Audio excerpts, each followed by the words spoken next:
In the dusty heart of South Australia, during the dry heat of October 1953, a group of 13-year-old Aboriginal boys set out for what they thought would be an unforgettable camping trip. They were from the Yankunytja Jatjara community, living on the edges of the vast desert near Emu Field. The boys, Tommy, Jack, Billy, and their mates, had begged their elders for permission to venture out, promising to hunt for bush tucker and stay close to the waterhole they knew so well. It was a rite of passage, a chance to prove they were growing into men, tracking kangaroos and telling stories around the campfire under the endless stars. Tommy Walker was the quiet one, the dreamer of the group.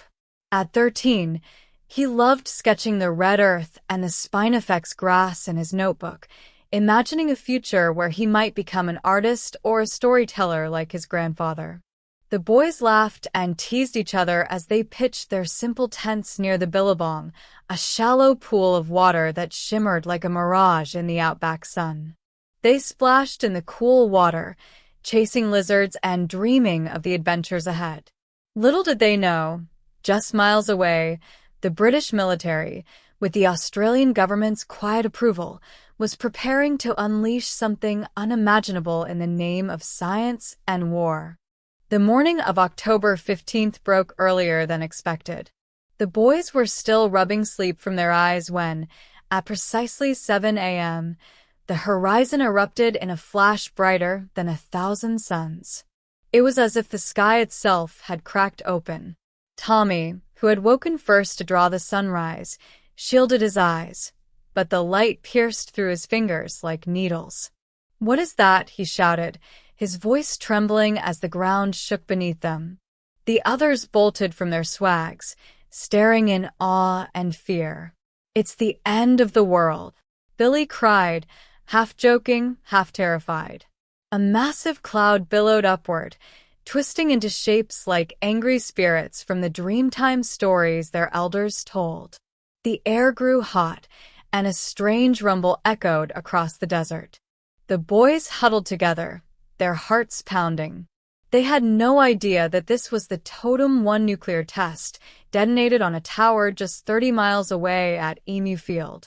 The site had been selected for its supposed isolation, but no one had fully warned the scattered Aboriginal communities nearby. Patrols were sent to clear some areas, but the boys' camp slipped through the cracks. No evacuation, no notice. As the initial shock faded, the boys tried to make sense of it.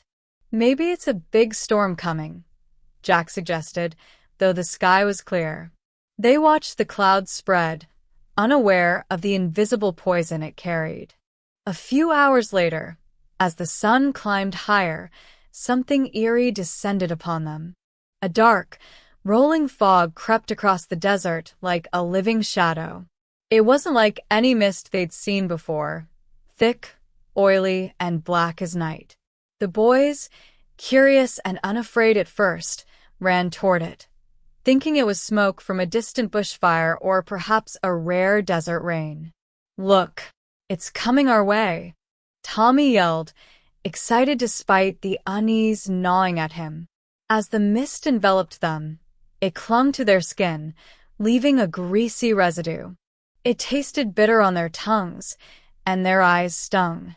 "It's hot and sticky," Billy said, wiping it from his face. They laughed nervously, smearing it on each other like war paint, pretending to be warriors from the old tales. Tommy scooped some from the ground where it settled like fine ash and rubbed it between his fingers. "Feels like mud from the billabong, but wrong," he muttered. They splashed in the waterhole to wash it off, but the mist had already seeped into their clothes, their hair, their lungs. Unbeknownst to them, this was radioactive fallout, the black mist laced with deadly particles from the bomb's core. It drifted for miles, blanketing the land and its people. By evening, the boys felt queasy. Vomiting started, then diarrhea and rashes that burned like fire ants. They blamed it on bad water or spoiled food, curling up in their tents, too weak to head home. The mist lingered for days, but no help came. The authorities knew of the fallout but downplayed the risks, assuming the desert was empty. The years that followed were a slow unraveling. The boys returned home, but the black mist had planted seeds of destruction. One by one, they fell ill. Billy was the first, complaining of sores that wouldn't heal, then a cough that turned bloody. By age 18, cancer had ravaged his young body, and he slipped away in agony, his family wailing under the eucalyptus trees. Jack followed, blinded in one eye before tumors claimed him at 22.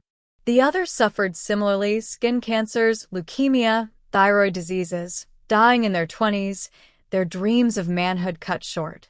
Tommy watched his friends fade, each loss carving a deeper wound in his soul. He developed cancer too, first in his thyroid at 20, then again in his lungs a decade later. Operations, radiation treatments, and endless pain became his life. But he survived longer than the rest, perhaps due to sheer will or luck. By his 40s, he was a shadow of the boy who once sketched the Outback, now an advocate speaking out about the tests, though his voice often fell on deaf ears. Decades later, Tommy sat in a quiet room, his hands trembling as he recounted the story to anyone who would listen. "We were just kids, playing in the desert like our ancestors," he said, his eyes clouded with cataracts from that fateful day. "That flash, it stole our futures. The government said it was safe, that no one was there.